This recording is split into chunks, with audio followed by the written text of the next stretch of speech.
911, what's your emergency? 911, what's your emergency? Be advised, Car 4 has control of the pursuit.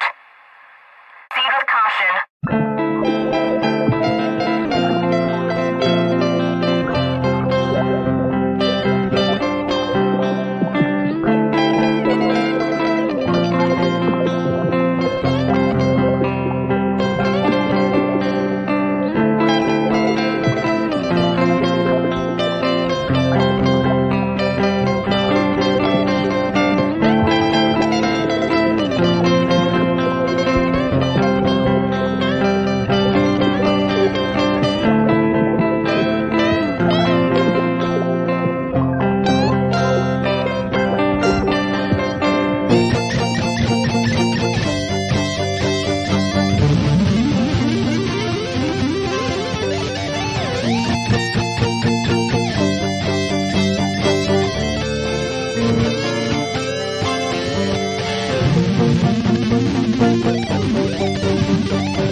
Hello, everyone. How are you this evening?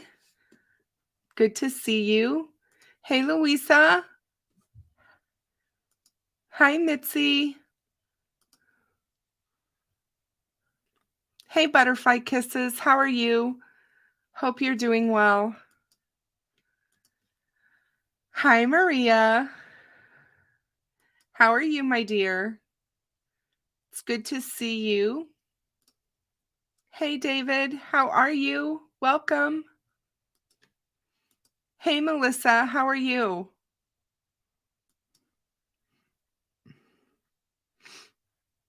Hey, CJK. Good to see you always.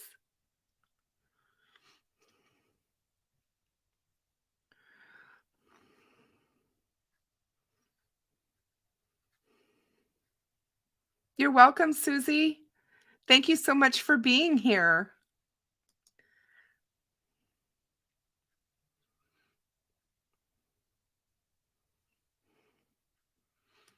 Hey, Jill. How are you? Welcome. It's good to see everybody. I hope everybody is having a good weekend and a lead up to Mother's Day tomorrow. I realize that that is like one of the busiest holidays of the year, and I hope everybody will have family time with their mothers, and those who are unable to, my heart goes out to all of you. I have been without my mother since 2017, and I understand that loss and not having the ability to spend time with her anymore. So this holiday is bittersweet for me anyway, but I am looking forward to being able to spend it tomorrow with my family and my grandchildren. I'm looking forward to that. You're welcome, Jill. Hey, Julianne, how are you? Yeah, Dave, I hear they're headed our way. So, what else is new, right? I'm doing a live stream and we're supposed to get storms later. But anyway, you can't change Mother Nature, right?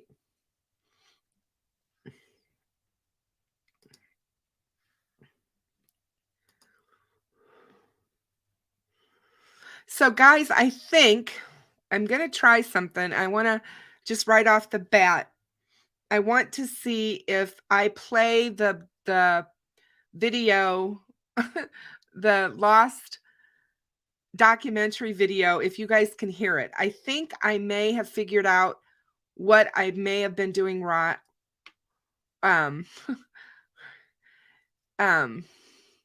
What I may have been doing wrong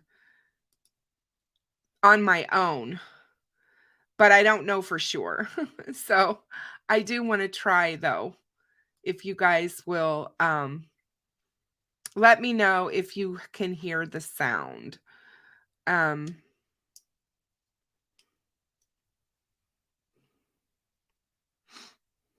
So I'm going to do that here in just a minute.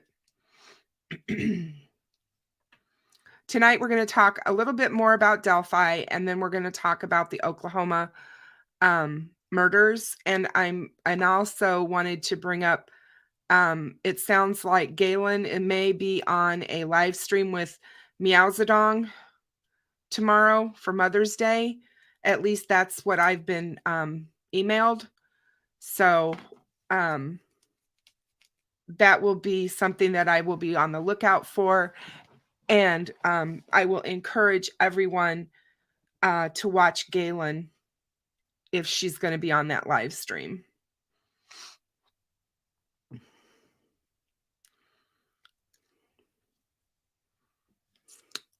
So let me see if I can figure this game out here, you guys. I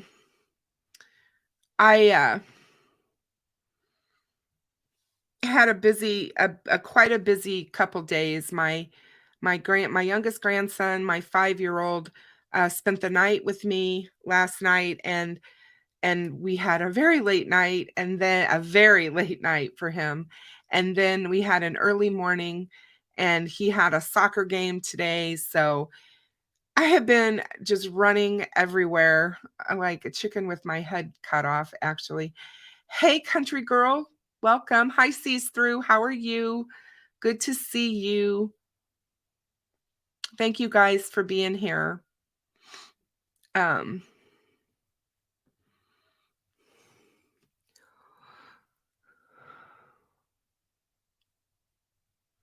Hey, CJK. Meowzadong is saying that Galen is going to be on a live stream with her tomorrow. So I was just mentioning it so that everyone could turn in to Meowzadong's channel.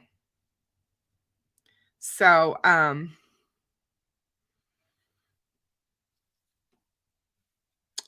Galen being able to do it on Mother's Day is shows her strength, shows how strong she is.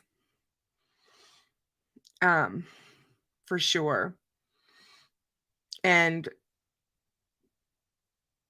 I'm really glad that that she's getting her story out there, and that she can talk about it, and that people are able to listen to her. So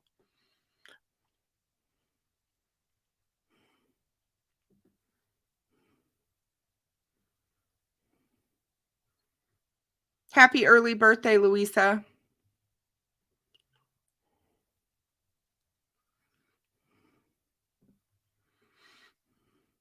Okay, so I'm going to try to do this, and let's see if you guys can hear.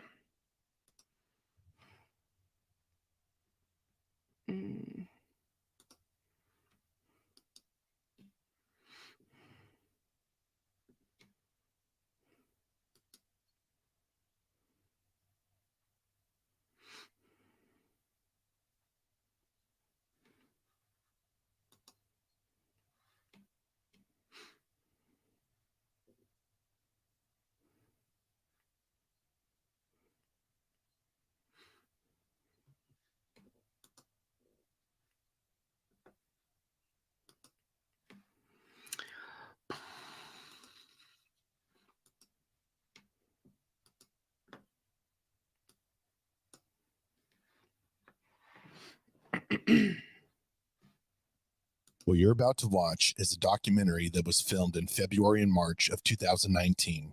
This documentary takes an investigative look at the Delphi murders. The interviews within have never been seen before.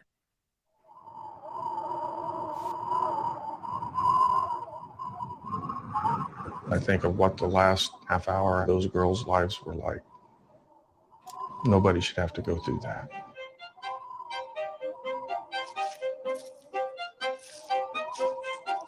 Two years ago, two teenagers were brutally murdered in the woods. The killer has not been caught. I've never seen a death certificate. I've never seen a police report. There's not going to be a graduation. Poor grandbabies. The silence is deafening around here. So why am I lying on a rotted out train trestle in Delphi, Indiana, 80 feet in the air in the dead of winter? Because to understand what might have happened to Liberty German and Abigail Williams on February 13th,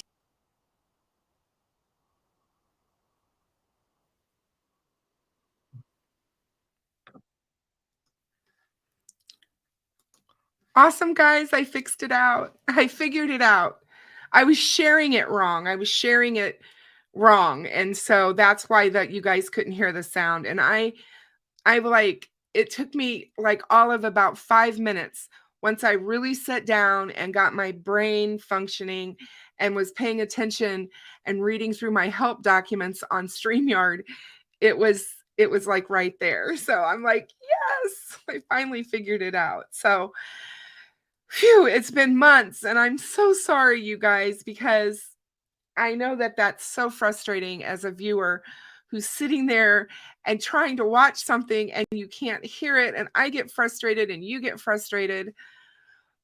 So I'm really glad that I got that technical that technical aspect fixed on this channel. So I'm assuming that hey, AG, how are you? That you guys have already seen this video. I'm assuming that you guys have all watched it.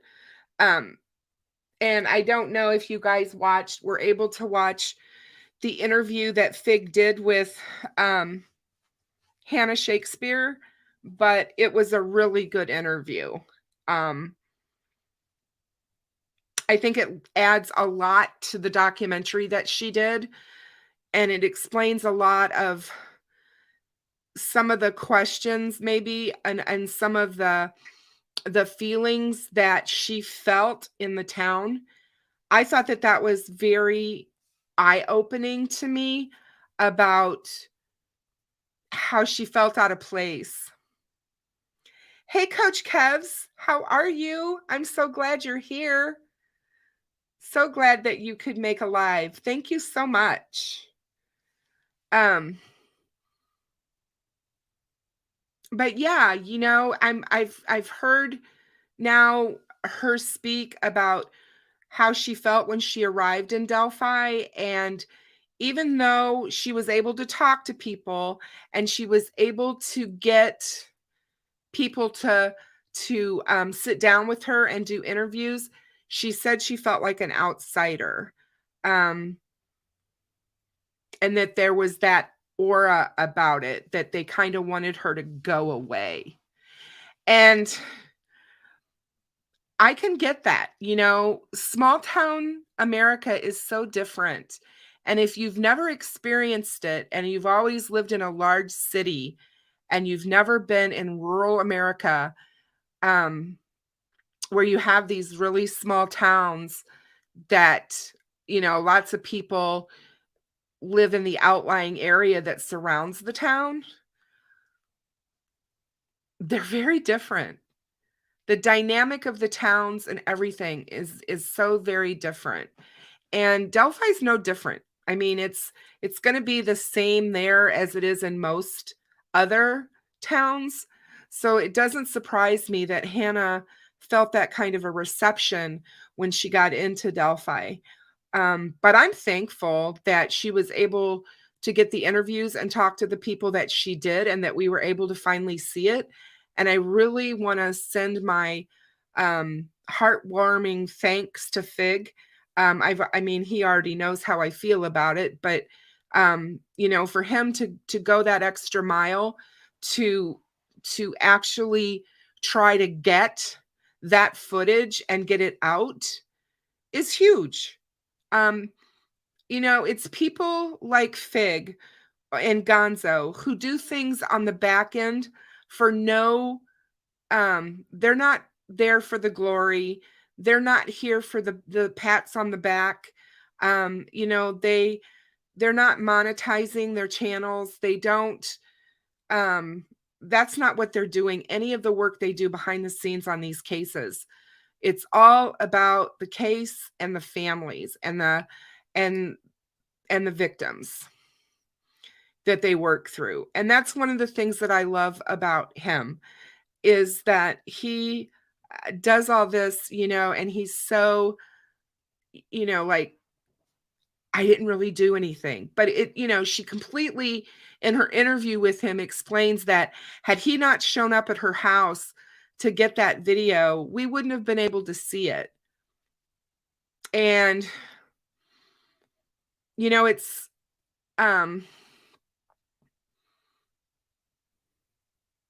I think it's like a daunting kind of a feeling when you look at what she must have been up against. Here's this woman who is a famed writer.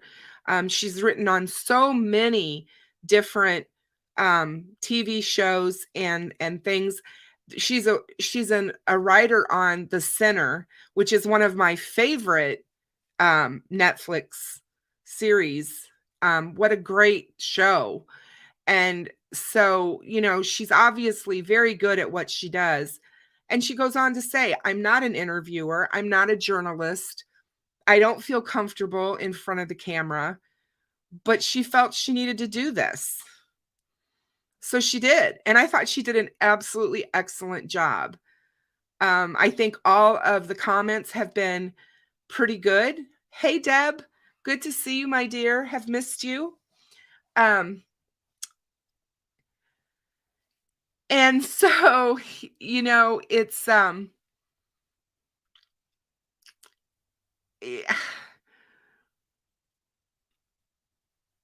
don't know what I'm trying to think of. It's like,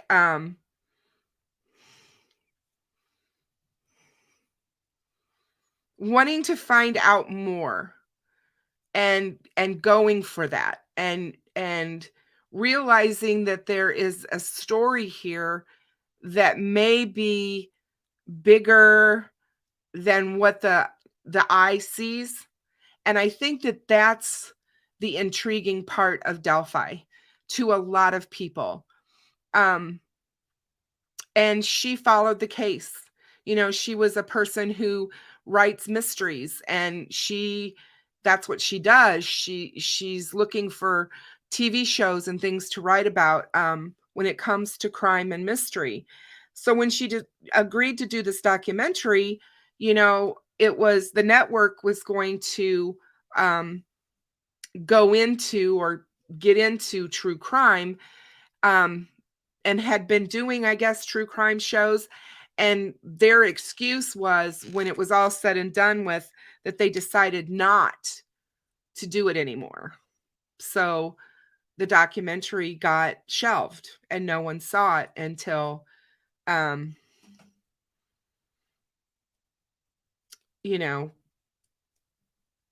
Fig was able to garner it. I liked the human aspect of it and the fact that we got to see the raw emotion of how this case has affected the loved ones, most of all. And then we also got to see some really interesting conversation with law enforcement. I think Tobe made a complete ass of himself, and I will be the first one to say it. He was condescending and had showed little to no compassion for the mother of Libby. And now that that's out there, it'll be really interesting to see if somebody has the gumption to go to him and interview him and ask him about that and about the statements that he made, and if he understood how that sounds to everyone, because I haven't heard one person that agreed with how he spoke about Carrie. It's almost as if, he looks down upon everyone who has an addiction. And, for being a first responder as he is, where's your compassion? Do you not understand that addiction is an illness? Hello? um,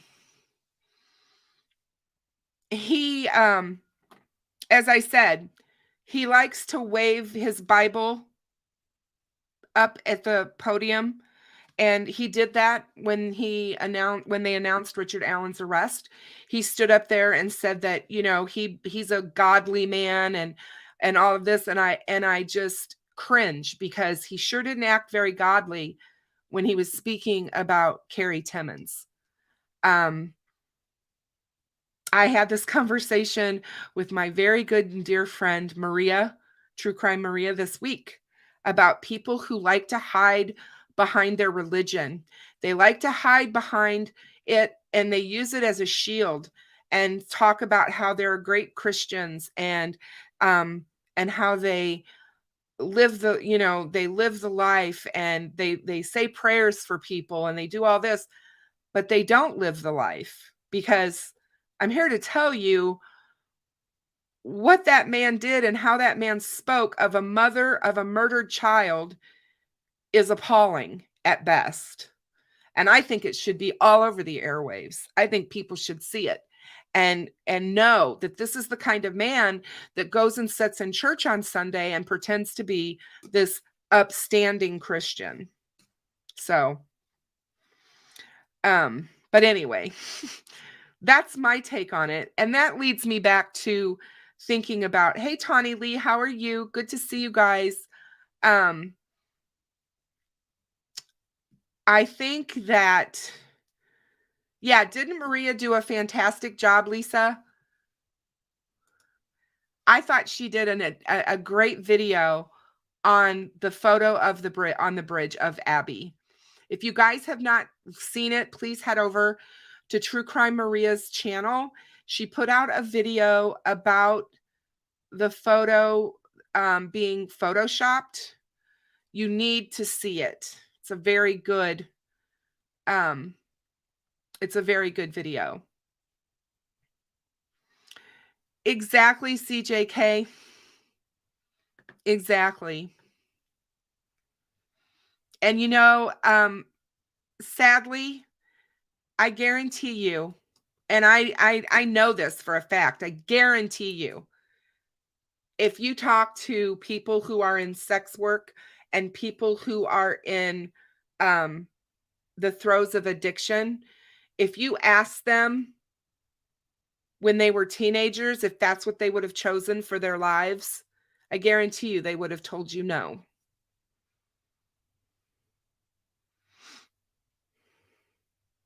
People don't choose those paths, but it does happen to them. And I'm so sick and tired of this mindset of people not having any empathy for others and what their struggles might be. We don't know what they've had to go through in their life that may have sent them down that path. And once you're addicted, it's no longer a choice. It's an addiction. It's not a choice. And that's what makes me angry at times.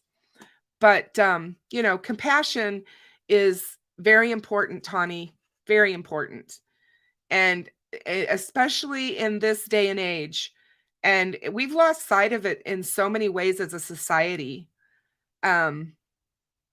Most people don't even give a second thought to throwing others under the bus.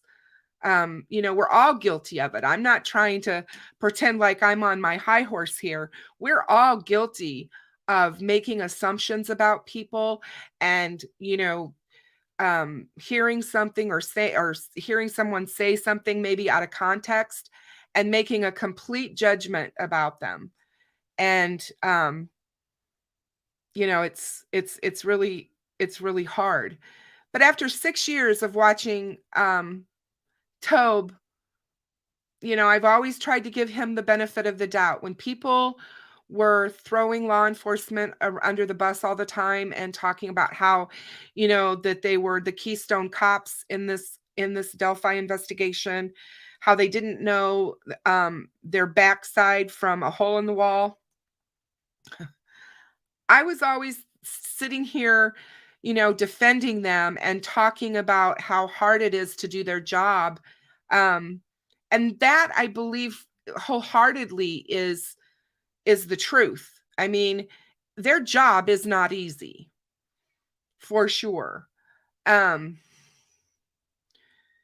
But when you have all these lawsuits against you, which he does, Tobe Lesenby does, as sheriff, after a while, you have to ask, where there's smoke, there's fire. And I think he's got hey, Tech Death, my dear, so good to see you. Big hugs to you. Big hugs to you tonight, my dear. It is hard for me to not be one of those people that just wants to, like I said the other night, smack him for his treatment of Carrie. Because I don't care what her background was, and I don't care what, she's still a mother. And I mean, I think I agree, Maria. It never ceases to amaze me. It never ceases to amaze me. I have such torn emotions when it comes to Carroll County's law enforcement and ISP, because on one hand, I feel like they have worked diligently hard on the Delphi case to bring it to a resolution. And I feel like they've completely floundered and screwed up the Flora investigation. And I have my reasons for that as to why that is. But it's something that I'm not going to let go of. I'm not going to stop talking about Flora, and I'm not going to stop talking about all the things that are wrong with the Flora case. I wish to everyone out there that we could raise money to get Hannah Shakespeare here to investigate and do a documentary on Flora. Because that's what needs to happen. Flora needs outside eyeballs right on it. And those microphones need to be shoved in the faces of the people that we all know need to be asked the tough questions. And they have treated Galen far worse than they've treated Carrie. And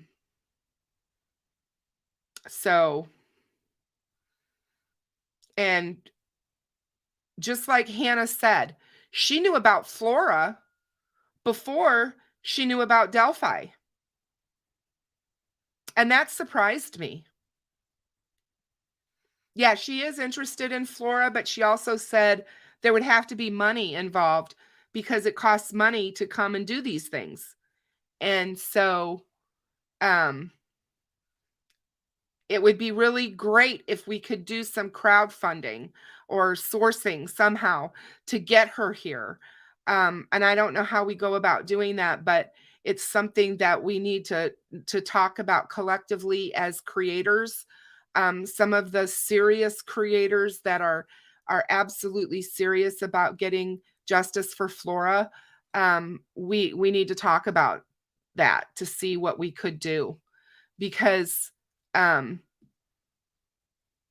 yeah, I wish we could get a big name on it, like, you know, Jim Irsay from Indianapolis, who gave all the money, the $150,000 to Libby and Abby. I wish I could get him to do that for Flora, because if we could get him to pay for that kind of thing to happen, that would be amazing. But I have emailed that man so many times in the last year with an absolutely no reply, except thank you for reaching out. We have limited, how did they put it? We have limited availability for our public charity, whatever, and that's been spent for the year. Something to that effect was what I got told. But I continue to do it. I can still continue to send him stuff on Twitter, asking and begging and pleading for help for those girls and for Galen. So, I had a really good conversation with GonZo this week, and he helped me get my mind set correct, because I was really starting to feel like I needed to, as a creator, I just want to say,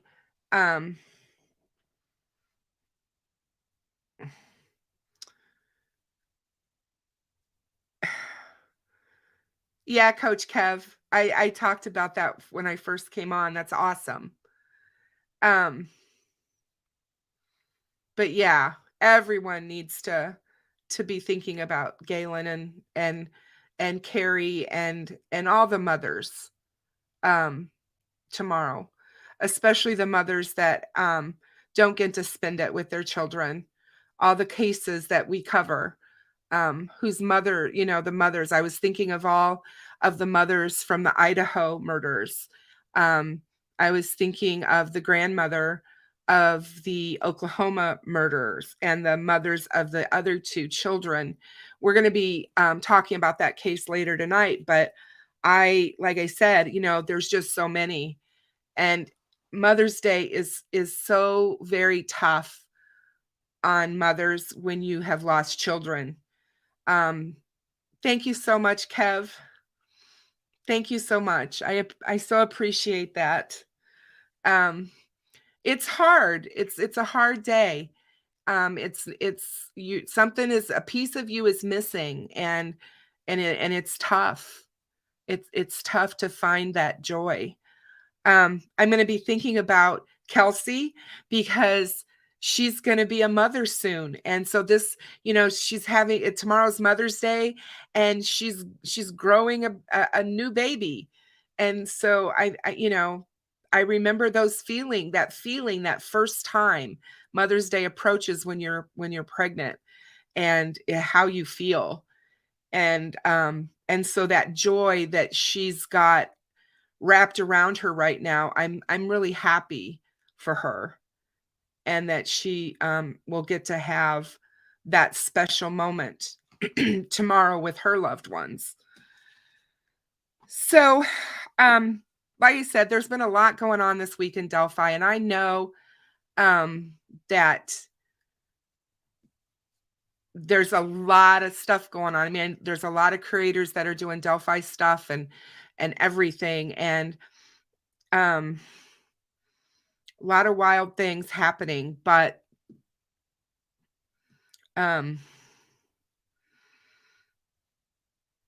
we just can't lose sight of why we're here, why we do what we do.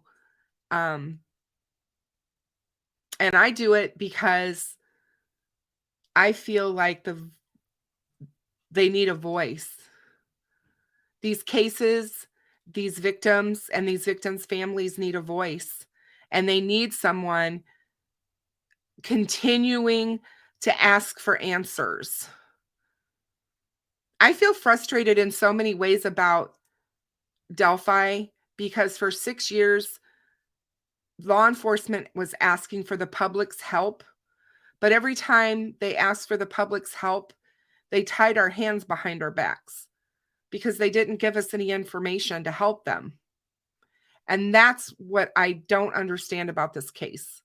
I guess if I would have to say what's the weirdest thing about Delphi, that would be it, is the fact that you have law enforcement asking the public to send in tips and to help, and then, you know, you end up with complete nothing and everything is closed down.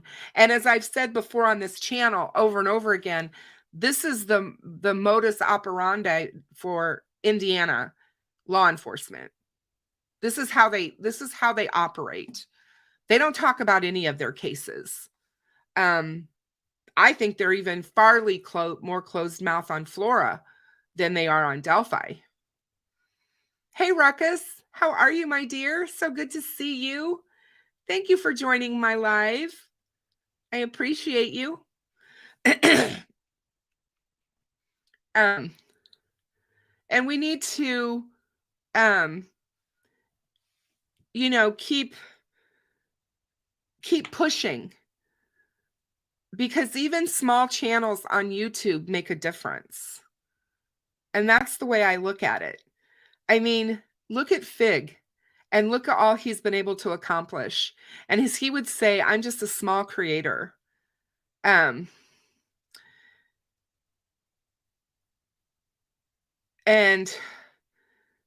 it's, I don't know, it's hard when you're a creator. You get so much criticism and so much criticism. And after a while, it's hard.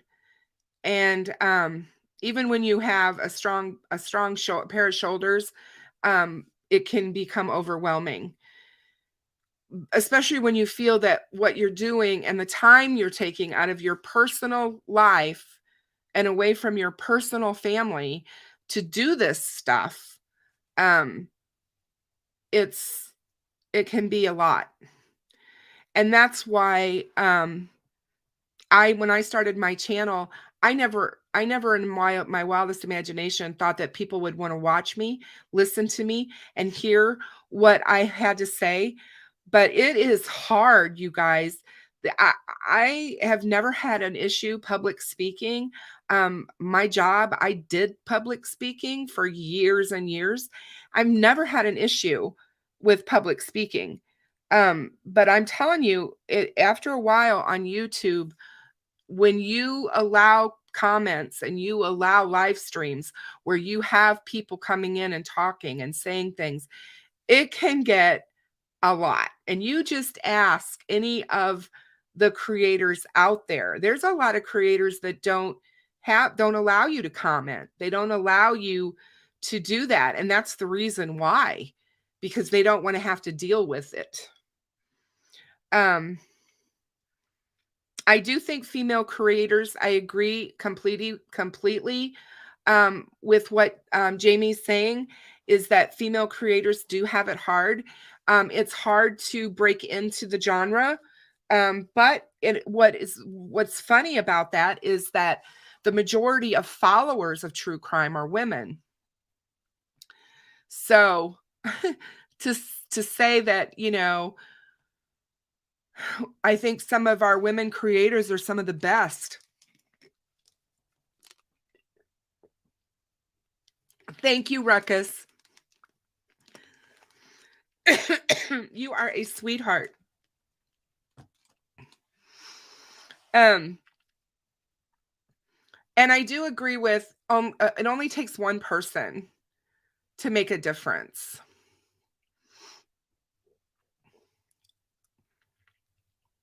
And I've always said, if I can help one person, then I've done enough. If I can make the difference in one person's life, then it's all been worth it.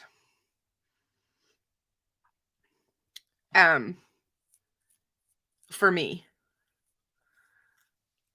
And these cases, like I said, they don't get any easier. They get harder. And when you are looking and searching for cases to cover, and you're delving into some of these horribly abusive and just utterly destructive people that have abused and murdered children, is just it can take its toll. Oh, Aspen's amazing. Aspen is amazing. He has the biggest heart. So, well, Jamie, we appreciate you so very much, just so you know. But let's get moving right along here. I kind of digressed, and I apologize for that.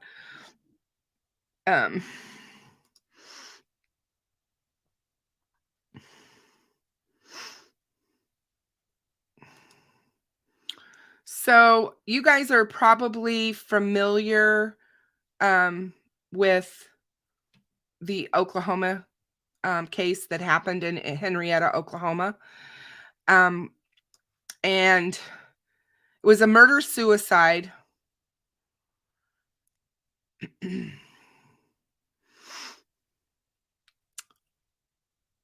And it started out that there were two teenage girls, 14-year-old Ivory Webster and 16-year-old Brittany Brewer, were missing. They were reported missing by their family. And that's what led to this. And that was on Monday, the 1st of May. The Oklahoma Highway Patrol sent out an alert. Tech Death, my dear, you are always, always, always in my prayers, and you know that. And we are all here for you. Please do not forget that. Please don't forget that. And especially tonight.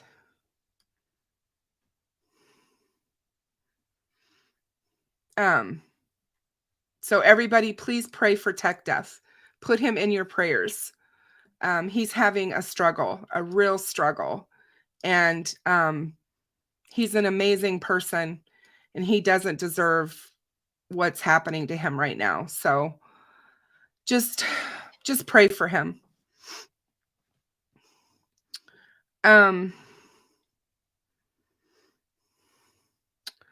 Let's see. So anyway, on Brittany's father had told law enforcement that his daughter was supposed to be home on Sunday evening around 5, but she never showed up. And so by Monday afternoon, they were extremely upset.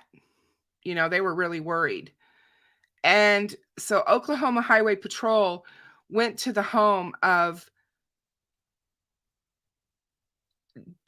Jamie McFadden. Jesse, I'm sorry, not Jamie. I apologize. Jesse McFadden. And they ended up finding the bodies of the two teenage girls. And they were found along with 5 other bodies on this property in Henrietta that was rented by Jesse McFadden, who happens to be a registered sex offender. Hey, Sharon. Good to see you. Hey, Fusa. So good to have you with us. Dave, take care of yourself. Please be safe out there.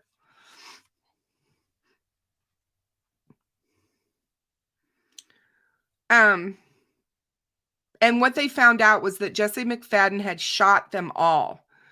He shot his wife, Holly Guess. He shot her 3 children, who were all teenagers, Tiffany Guess, Michael Mayo, and Riley Allen, along with the 2 girls that were missing, and then turned the gun on himself. Justin Weber, who was Ivory's father, told the News 4 network that he wanted answers and he wanted some closure. The property owner of the house that they rented let the Webster family and KFOR inside the home where the murders took place, because if you can believe it or not, the police released the scene. And Justin said that he felt that his daughter was with him through all of this and asked him to keep going and to keep doing this, because I think that they felt that enough wasn't done by law enforcement in the very beginning. And I would have to agree with that. And I think most everyone has since then.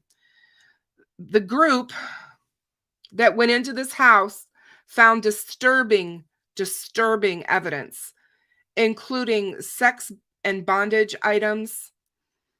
They found computers and victims' phones that were left behind by the police. They found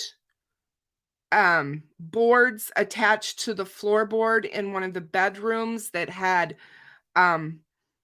chains attached to it, like you could chain somebody to a bed and to the wall.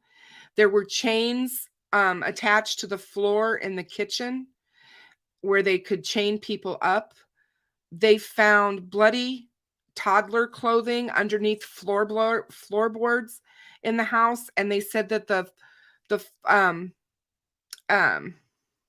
oh, Ruckus, thank you so much. Thank you. I will have to have you on again real soon. Take care of yourself. They found all of this evidence in this house that the police had been in and didn't take with them, or didn't find, or didn't care to find. I guess they assumed because they had a deceased individual and it was a murder-suicide that they were done. They didn't need to do any more. But the evidence that has been found and brought to light is just getting more horrific by the moment. The grieving family went back the next day and found even more evidence, raising even more questions about this crime scene. Local law enforcement had no idea of the value of the stuff that was left behind. An attorney for one of the victims' families said. After the family's discoveries, the Okmulgee County District Attorney Carol Iskey informed the Oklahoma State Bureau of Investigation that they were going to be taking over the investigation. Since the takeover, the Webster family tells KFOR that the OSBI's investigators have brought in a U-Haul. They searched the ponds on the property for evidence, and now the OSBI is releasing its own statement on its ongoing investigation. The OSBI says they serve as the lead criminal investigative agency in Oklahoma through partnerships with other federal, state, county, and local law enforcement agencies with original jurisdiction in limited crimes. The OSBI is jurisdictionally available by request to our partners for assistance in various capacities, including investigative specialty services, partial and full investigations. On Saturday, May 6th, 2023, Okmulgee County District Attorney Carol Iskey requested the OSBI provide full investigative assistance and assume the lead role in the continuing investigation regarding the homicides of Holly McFadden, Tiffany Guess, Michael Mayo, Riley Allen, Ivy Webster, and Brittany Brewer at the hands of Jesse McFadden. The OSBI and our law enforcement partners recognize that there is a tremendous amount of information being publicly presented from a variety of sources as it relates to this case. In tragedies such as this, when families and communities are grieving and looking for answers, the rapid flow of information and in some instances speculation can lead to misinformation being widely disseminated. Since the misinformation can be a distraction to the families and friends working to navigate their grief and may compromise the investigation as it moves forward, the OSBI does want to furnish the following facts to help provide some clarification and prevent the further spread of unconfirmed information. Since May 6, 2023, the OSBI has been communicating with the involved families, working to keep them informed on the progress and priorities in their case, and tirelessly processing items, conducting interviews, and searching additional locations and properties, and obtaining intelligence and documentation. Many of the investigative efforts have occurred with the support of other law enforcement agencies, including the Grand River Dam Authority, the Okmulgee County District Attorney's Task Force, the Office of the Chief Medical Examiner, and the Bureau of Alcohol, Tobacco, and Firearms. The investigative process is ongoing and will be lengthy, but is an attempt to determine what led up to and occurred during this incident. The work is also to discern whether there are other potential victims or suspects that have not yet been identified. While OSBI is aware that there is information circulating that does not represent investigative facts, we will not attempt to address each aspect of the miscommunications. Pursuant to Oklahoma Statute 74 OS 150.5 D1, OSBI investigations are confidential, and the OSBI cannot release detailed information regarding an investigation to the public. This helps ensure the confidentiality and integrity of each investigation. Boy, where have we heard that before? As we move through the investigation, the OSBI will continue to consider all available information and will conduct additional investigative activity necessary to evaluate information's veracity. Anyone who has information relevant to this case may call the OSBI tip line at 1-800-522-8017 or email tips@osbi.ok.gov. Those providing information may remain anonymous. OSBI understands that at the culmination of this investigation, there will be many facets of this case that will need to be addressed. Some of those are not under the purview of the OSBI, but for those that are, we will attempt to address them within our statutory guidelines. Thank you so much, Stefa, for becoming a member. Thank you so much. Stefa is now a member of the Doors. Welcome, welcome. Future official updates regarding the progress of the investigation, appropriate for public release, will be provided by the OSBI or the Okmulgee District Attorney's Office via a subsequent press release or on the official OSBI sites. Going forward, OSBI will continue to work with the family and our law enforcement partners as we all look for a greater understanding, and we ask for the continued support of the family and friends of Holly, Tiffany, Michael, Riley, Ivy, and Brittany. Now,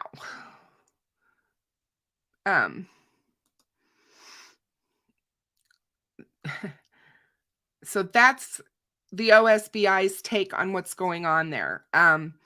Oklahoma has recently come out and said that there are plans that new sex offender laws are going to be looked at after this happened because Jesse McFadden was a convicted rapist. And Scott Fetgatter has proposed legislation aimed at halting early release of certain sex offenders after this happened. He is a state lawmaker, a state representative, and he feels that they need to halt early release of these predators because Jesse McFadden was able to get out of jail early and ended up killing 5 children and his wife at his home the night before he faced another criminal trial for child predatory behavior. The proposal from the state representative, Scott Fettgatter, would come after the killings in his district by 39-year-old Jesse McFadden. And he committed suicide after he did this crime. McFadden had served 17 years in prison for a 2003 rape conviction. He was initially sentenced to 20 years in prison, but was released in October of 2020 after complying with state laws that allow for prisoners to be released early. Fettgatter told NBC News he is now exploring a measure that, if ratified, would prevent inmates convicted of rape and child sex abuse from being released early. At the end of the day, those 5 children that were murdered in my district should be alive today, Fettgatter said to the network, and that's my priority. How do I keep this from ever happening again? Good for him. The circumstances of McFadden's early release have raised questions for Fettgatter and others after this murder-suicide, which was carried out in Henrietta, which is about 90 miles from Oklahoma City, and it made national headlines. A month after McFadden's release, he was arrested again for allegedly exchanging sexually explicit text messages and photos with a child through a cell phone that he had smuggled into prison in 2016. They released him on a $25,000 bond. Now, first of all, he was released from prison early, which shouldn't have happened, but he was. Then he's arrested again for another sex crime against children. And instead of putting his butt right back in prison immediately, they released him on a $25,000 bond. Let that sink in. McFadden was scheduled to appear in court on the 1st of May for the start of a trial as he faced charges for possessing child sexual abuse imagery and soliciting sexual conduct with a minor. But on the 3rd of May, local law enforcement officials confirmed that the 7 bodies they had found 2 days earlier, all with gunshot wounds to the head, belonged to Jesse McFadden, his wife, her 3 children, and 2 of their children's friends. Authorities identified McFadden's victims, who he married Holly in May of 2022. So they weren't even married a full year yet. Almost, but not quite. And he ended up killing all of them. 2 other girls who were found dead at the family's home had gone there for a sleepover with, which was 15-year-old Brittany Brewer and Ivy Webster, who was 14. They had been reported missing the night before and were also found by the authorities. The state said it is still investigating a motive. Loved ones of the victims have since expressed outrage that McFadden was released from prison early, even though he ultimately faced charges for alleged criminal misconduct while imprisoned. And it's far more than criminal misconduct. It's crimes against children all over again, which is why he was in jail in the first place.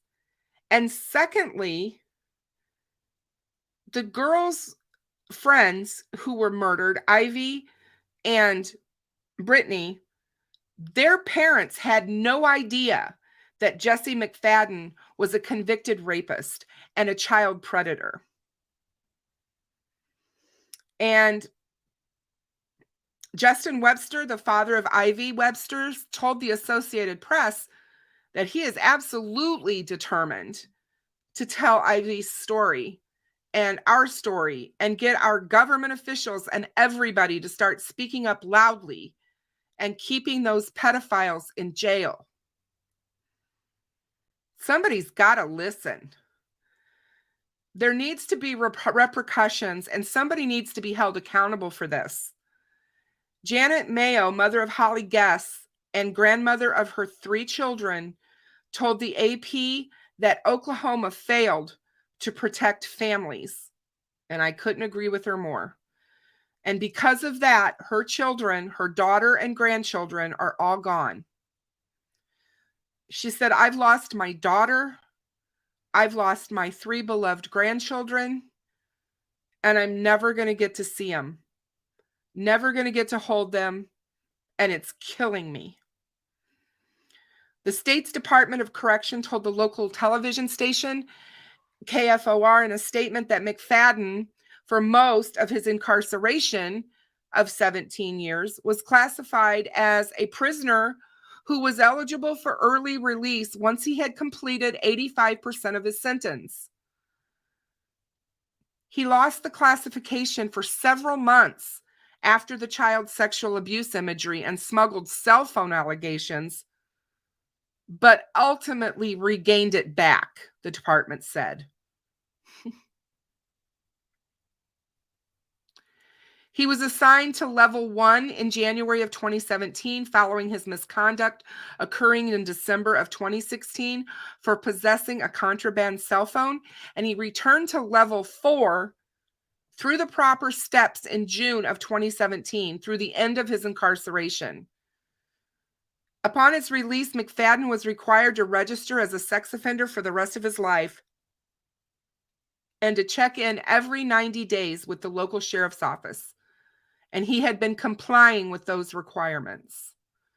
Registered sex offenders are allowed to live with their own children and stepchildren as long as the children are not victims of the offender, according to Oklahoma law.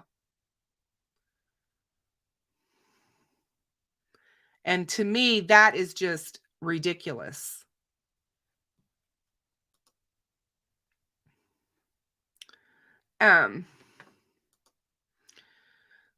So when the family went into the house and started nosing around and looking around in the house, they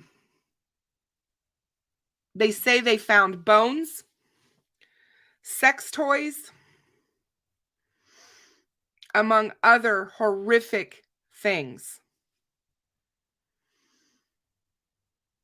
They found bloody clothes. They found more restraints. And it was a house of horrors.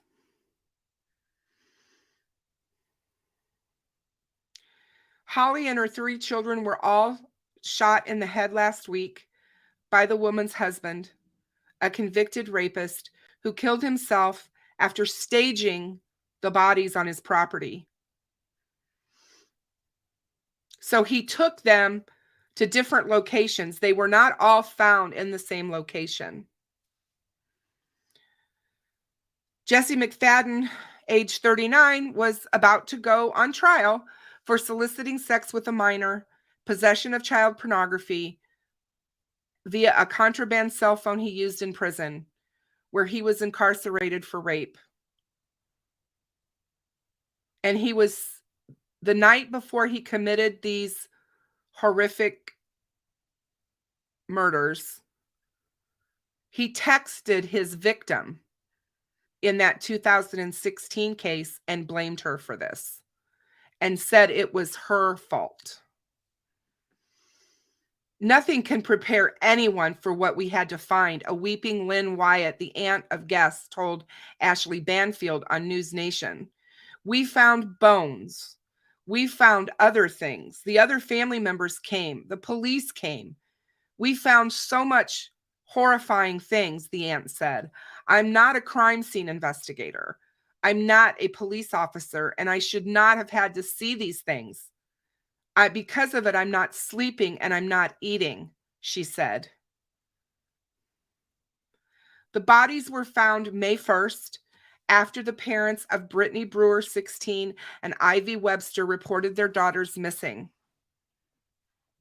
They never came home from their sleepover.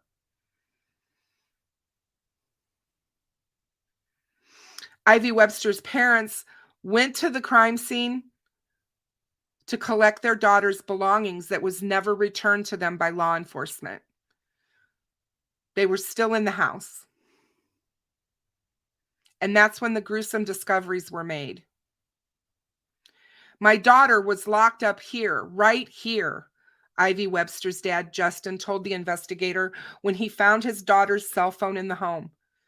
It was collected as evidence by the investigator. There were cell phones found in the kitchen on a shelf way up high, and there were a lot of them. There were a lot of cell phones that ended up being recovered. Over 32 cell phones were registered to Jesse McFadden. 32, you guys. The parents said that they had received a text from their daughter's phone the day she went missing. But after her body was found, they had come to believe that her killer had sent it. The message just didn't sound like their daughter.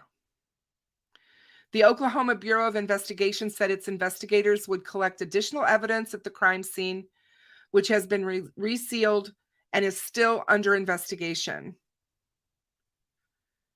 Janet Mayo, the mother of Guess, told the Associated Press last week that family members had only recently learned of her daughter's new husband's criminal past. He lied to my daughter and he convinced her it was all just a huge mistake, Mayo told the Associated Press this past Tuesday.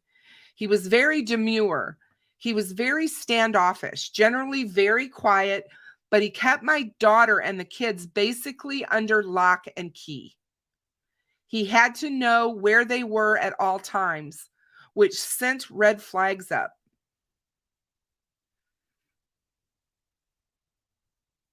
And when you look at the footage of this house and what was going on in that house, it just makes you wonder what the heck was happening in that home.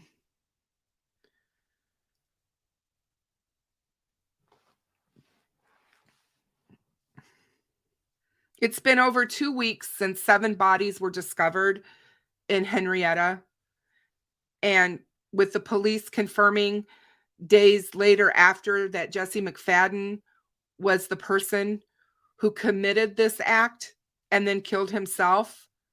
In the days since the tragedy was announced and has spread, families have begun to experience unfathomable grief. The legal experts have said that the mass killing never had to happen. And to have to listen to that on all the nightly news shows and to listen to the true crime shows rehash and talk about this case, what it must mean to the family members to know that this should never have happened to their loved ones is unfathomable. Pointing to all the failures by the state's criminal justice system based on Jesse McFadden's criminal history. Step by step, here's what we've seen over the last week and where the conversation could turn to in the coming weeks and months after the mass murder. We know that they found the bodies on the property and they found them in different locations. That same night, there was an outside vigil for 2 girls. Brittany Brewer's father said that he was absolutely just lost. She was like my right-hand sidekick, Nathan Brewer said. The following day, Ivy Webster's family returned to the scene, as we now know. Justin Webster said, I just want answers. I want to go to the land and get answers myself. The same day, the mother of Holly Guest confirmed in a social media post that her daughter and her 3 grandchildren were also killed. Justin Webster said his daughter, Tiffany Guest, Jesse McFadden's stepdaughter, were inseparable. They were best friends. He should have been stuck in jail. He should have rotted there from the get-go and never let out. Another close friend of Tiffany Guess's ran cross country with her. Anika Kramer's family says she was invited to also sleep over that weekend at the teen's house, but a busy schedule kept her from going. Can you imagine how she feels? Because she would have been killed as well. It's just been a roller coaster of emotions, said Valerie Moscow, Anika's mother. I'm very thankful that my daughter wasn't there, but also very heartbroken for the ones that were there and the families that are dealing with this tragedy in a different way than I am. The impact of such a traumatizing event will continue to haunt the family and the community. Not only did he rob 5 beautiful children of their lives forever, but he also robbed my daughter and her friends of their innocence to trust other parents, she wrote on Facebook. He robbed them of excitement for sleepovers. He robbed them of peaceful sleeping without nightmares. He left these kids and many others with huge crushed hearts. 2 days after the bodies had been discovered at a property in Henrietta, Police Chief Joe Prentice confirmed the identities of each individual. People who perpetrate crimes like this are evil, he said, and normal folks like us can't understand why they do it. While Prentice did take questions from the press that day, he did not disclose to the news outlets that at least one of the victims may have been raped.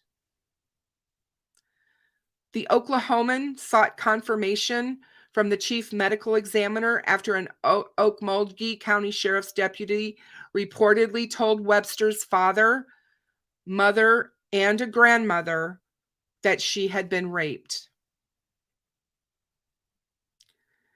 Oklahoma's chief medical examiner, Dr. Eric Pfeiffer, confirmed Thursday that the sexual assault of victims is under investigation, saying his office examined each decedent for physical signs of sexual assault and obtained standard evidence samples, including those for possible sexual assault. An attorney for Webster's family expressed shock when they learned that computers and cell phones had not been secured by law enforcement from McFadden's home.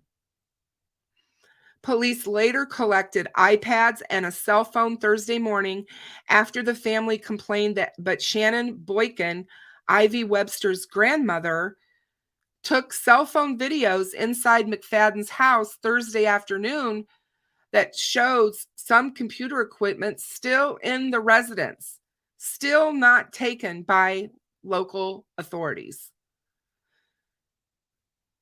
Joining family members in addressing the tragedy have been community members and state officials. Muskogee County District Attorney Larry Edwards said McFadden's case in his county that involved charges stemming from soliciting child porn from a teen girl while he was in prison in 2017 should have been resolved sooner. Court records show that the case had been set for trial at least 8 times since September of 2019. Compounded by the pandemic and the death of McFadden's previous attorney, other lawyers across Oklahoma agree that McFadden's case was exceptionally long. The delay in his trial is the reason that we have 6 dead bodies. Brett Chapman, a Tulsa defense attorney who previously worked as a prosecutor but put the blame for the delays on the state government. It's not the victim's fault that they cannot properly hold jury terms, he said. That's on the state government. Justin Webster said his family were not even aware of McFadden's criminal history, despite the fact that he had served 17 years in prison for rape. I felt like I trusted McFadden's wife, Holly, and I felt like I trusted Jesse. But our law enforcement has let us down, and our judicial system has let us down. Representative Justin Humphrey, a Republican from Lane County, has called for a total overhaul of Oklahoma's criminal justice system in the wake of this tragic event. We have to dig deep and look at this case, Humphrey said. Should we have to write a law? That's where we are today. This system is failing, and failing miserably. And even as Nathan Brewer had also made calls for laws concerning sex offenders to be changed, a history of traumatizing events in recent years involving violent murders is leaving an impact on the greater Okmulgee County. I mean, it just seems like the people are saying what's next, said Linda Gertster, a 74-year-old woman who runs an antique store in Henrietta. Our community didn't used to be this way. And it's really affecting the people. They're just saying, who do you trust with your family?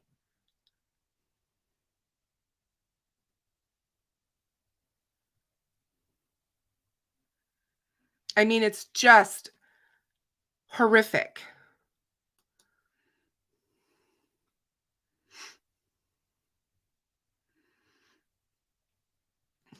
I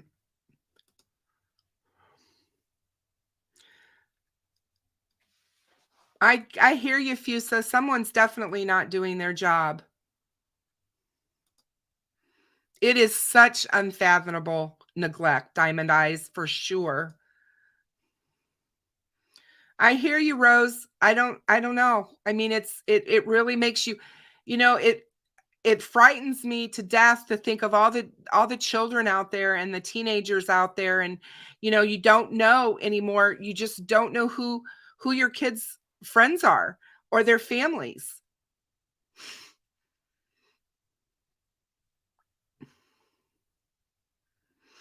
Hey, Revengeance. Hey, that's interesting. Good to see you.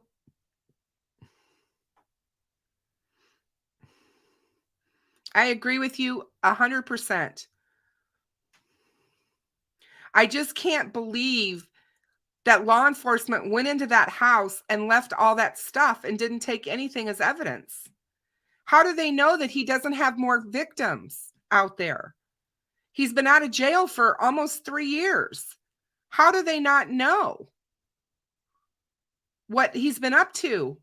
Why does this man have 32 registered cell phones? We're going to listen to that here in just a second. It's really bad. Somebody needs to step up to the plate in Oklahoma. But yeah, let's listen to this news clip about the cell phones, guys.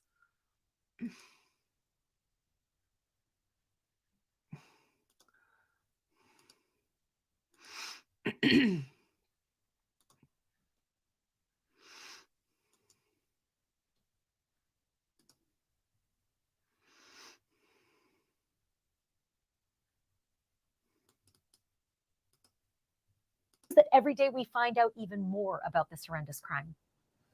I'm very interested, Ashley, in the 32 cell phones you mentioned that are registered to that address.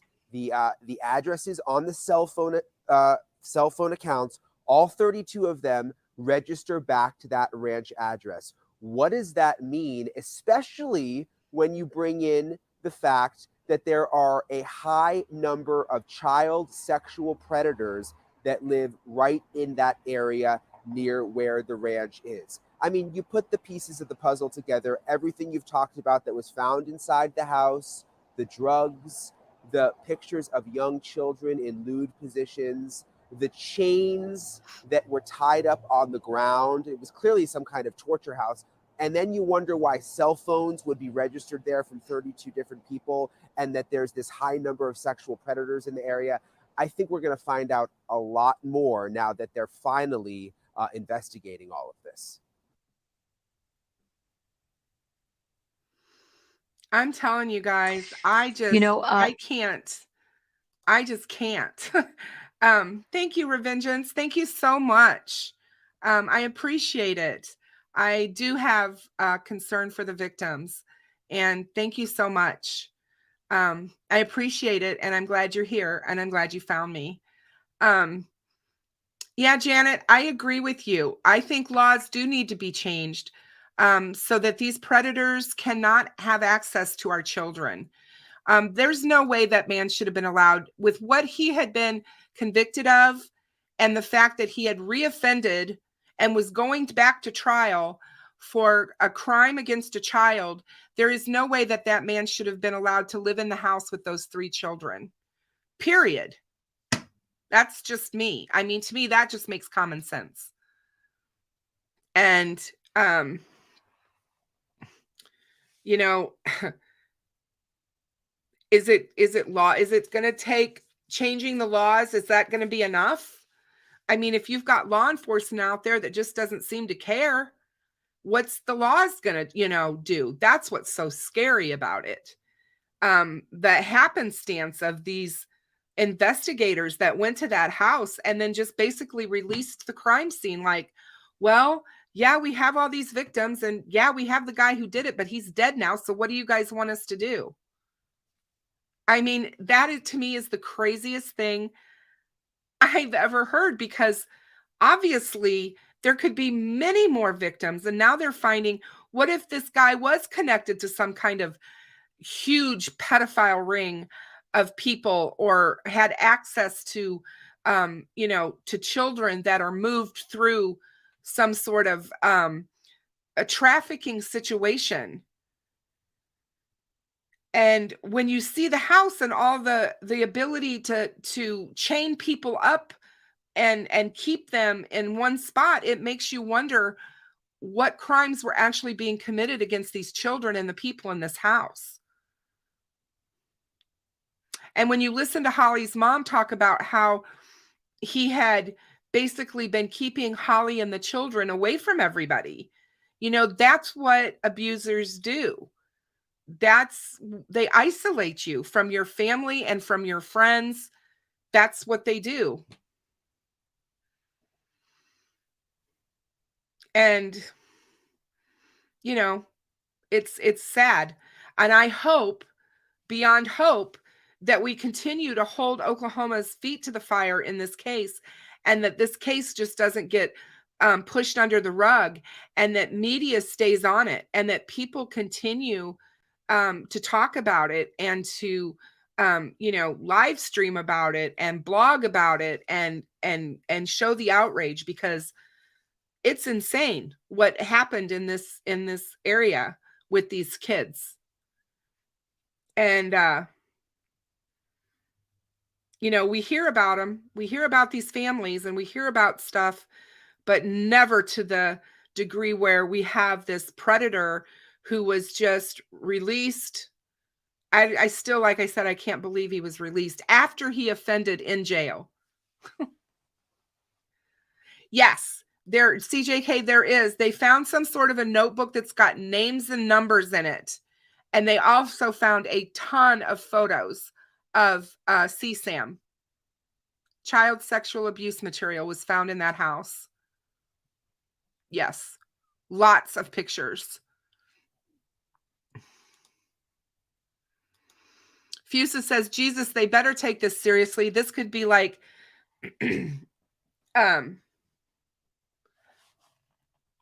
Indiana, I think. These child predators need to be put away forever or physically castrated.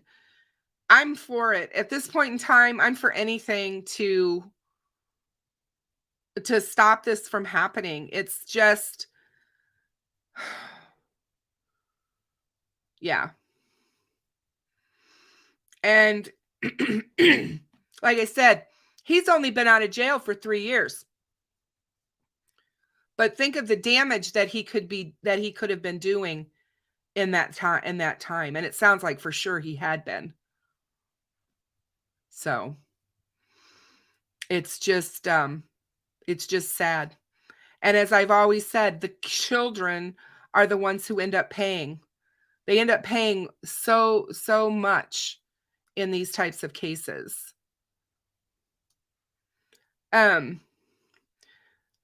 So I wanted to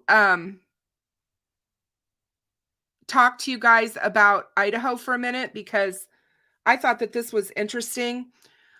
There was a Reddit post that I found that I thought was spot on about some things, and this person that posted it is an attorney, I believe. And so I just thought that this was great. It was posted by Mysterious Bar 1069, and it was posted 5 days ago, but this is what they said. And this is on the sealing of probable cause affidavits, search warrants, possibly protecting defendants' rights to fair trial. And it's a question that they were posing.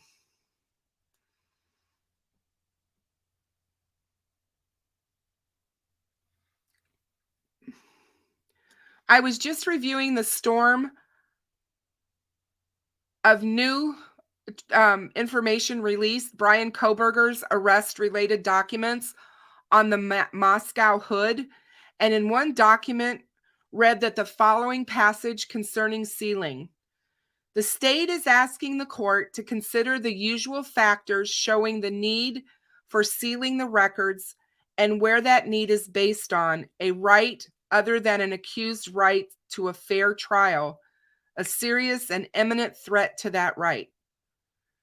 I generally view a seal's primary motivations as protecting witnesses and the desire not to weaken one's arguing points, tip off co-conspirators, cut down on reprisal and the destruction of evidence, and tip one's hand to the opposing counsel.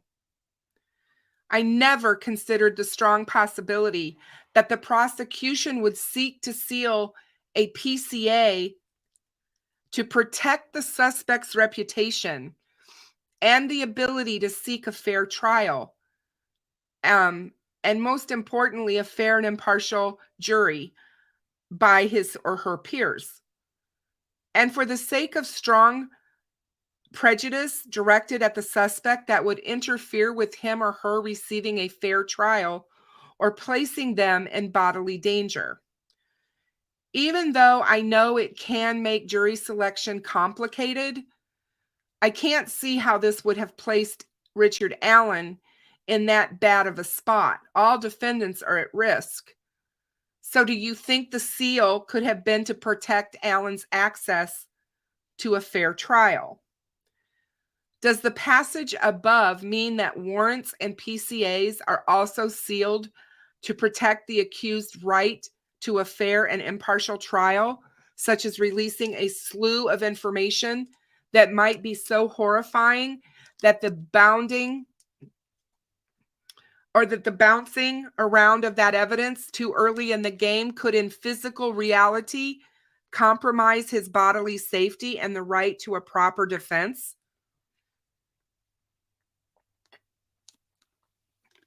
What in the PCA could be viewed as a serious and imminent threat to that fact? Does anyone see an item listed that could be construed in that fashion? To me, it looks like the normal fare, and mostly we think he did it, and this is why we think so. So the question is, looking at the current PCA with only Richard Allen directed concerns in mind, do you see anything that could have compromised him getting a fair trial? And could this have been sealed to make sure nothing bad happened to him to derail his ability to be properly defended in a court of law? Folks over here should take a gander at the Moscow documents. They are a breath of fresh air in their openness and beautifully detailed and just on it.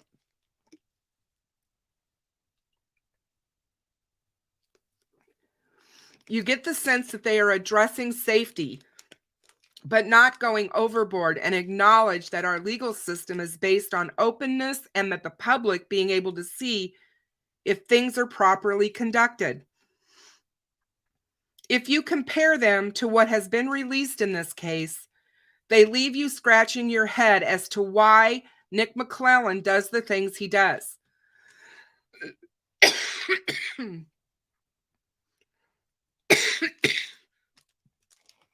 Sorry, guys. Why haven't we seen documents like this released this far into the game?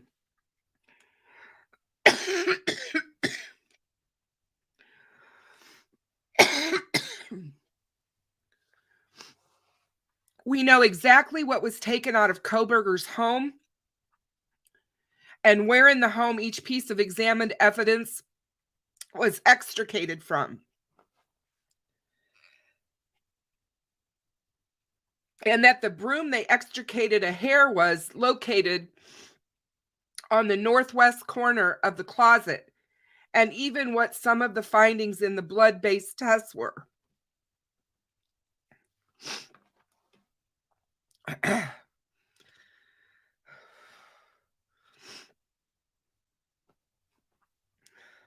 Hang on, guys.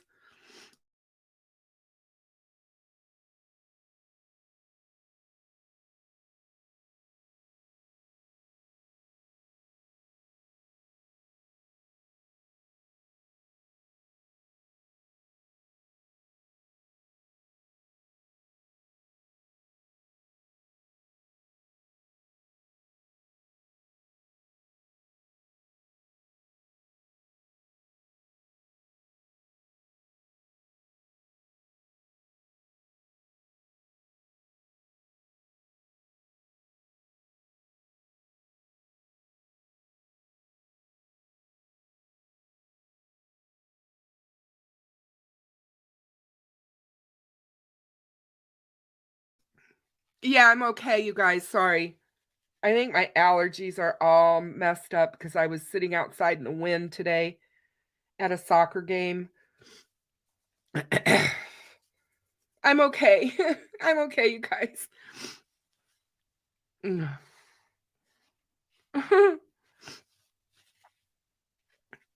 I haven't had one of those in a while, but I can feel it. I'm all stuffed up and my head and yeah, drainage, you know.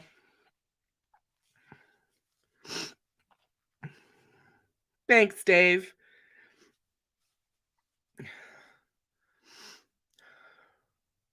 So what do you guys think about the PCA in Richard Allen's case? Do you think that it was sealed to protect him so that he can get a fair trial? Is that a possibility?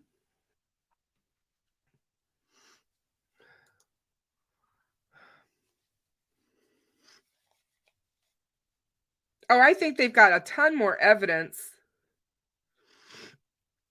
I do. I firmly believe they have more evidence. For sure.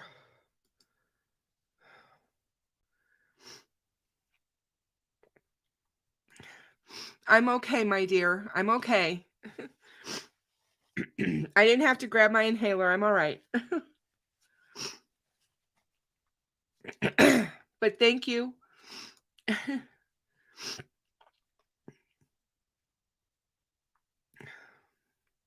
Yeah, allergy season is really bad here for sure. I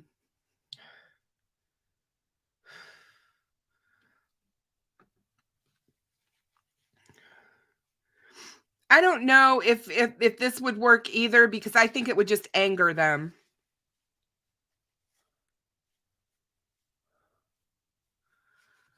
So I don't know if that's the answer either.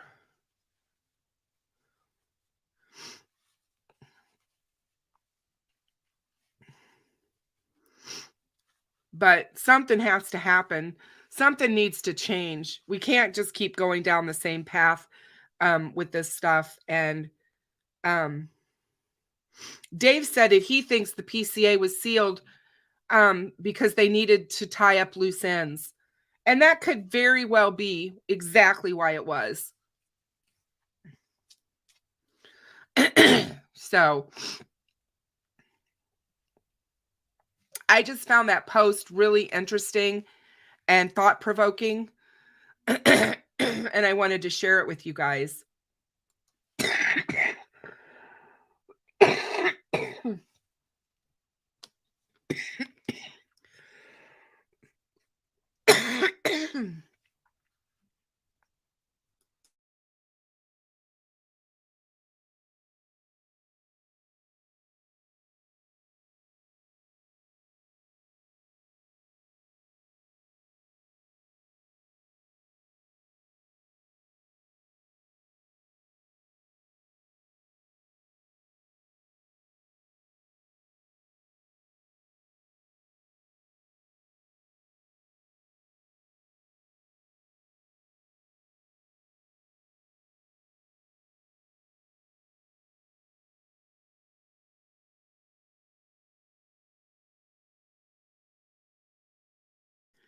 Thanks, Jamie.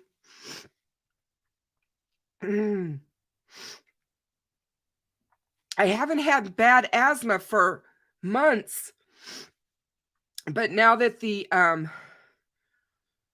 allergy season is upon us, and it's really, I don't usually try to get out too much when it's super windy on a windy day, but I know, Steffa. I'm going to take it in just a minute. I hear you, honey. I I feel like that was probably not the smartest thing I had to do, but I had to see my grandson play soccer. That was just it,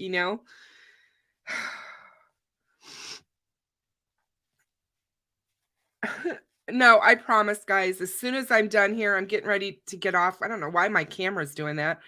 And I will definitely do it. I may even do a nebulizer treatment just to help clear things up a little bit.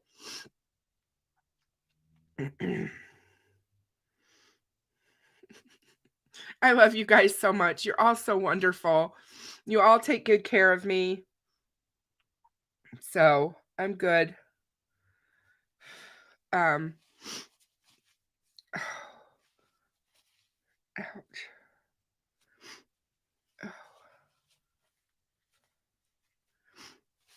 So anyway. But anyway, guys, that was what we were gonna talk about tonight. That case angers me, the Oklahoma case, and I'm sure it angers you guys just as much as it angers me. And my heart just goes out to those families.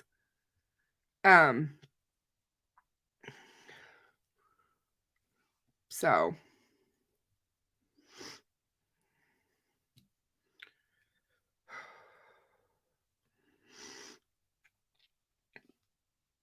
yeah, Fuse, I haven't had one in months. I haven't had a bad asthma attack in months, so I just haven't. Oh, that's interesting. Thank you so much. I enjoy you guys too. I enjoy being here. I really do, and I always want to try to bring you guys good content, because I appreciate you all so much, and I also want to get these cases out there and talked about. But I hope you guys all have a great rest of your weekend. Please try to enjoy it with your families. Tech Death, please message me. I can't talk right now, but I'm here for you. So you make sure you message me. I am here for you. You are not alone. I don't want you to think you're alone. And everybody, please keep him in your prayers, for sure. And I will see you guys on Tuesday morning for my morning show. And I look forward to that. It is. Losing your child is horrific, but losing your child to a murder is a whole level of horror. A whole nother level of horror, for sure. But yes, Jamie, I'm aware. That's why sometimes I take a break, and you'll see me say I'm not going live because I just need a break. And I am an empath, so for sure. Oh, Revengeance, thank you so much for being here. I appreciate it. And I hope you come back because it was nice having you here. And I always enjoy good conversation with people who are respectful and kind to others, because that's where it is. That's the bottom line. We can all disagree, but we just need to disagree with kindness. So he's just going through some really rough stuff, Dave. That's all. Just some really rough life stuff.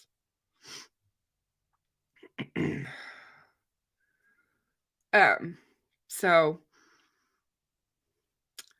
everybody take care, and good night to all of you, and have a blessed weekend. Good night, everybody.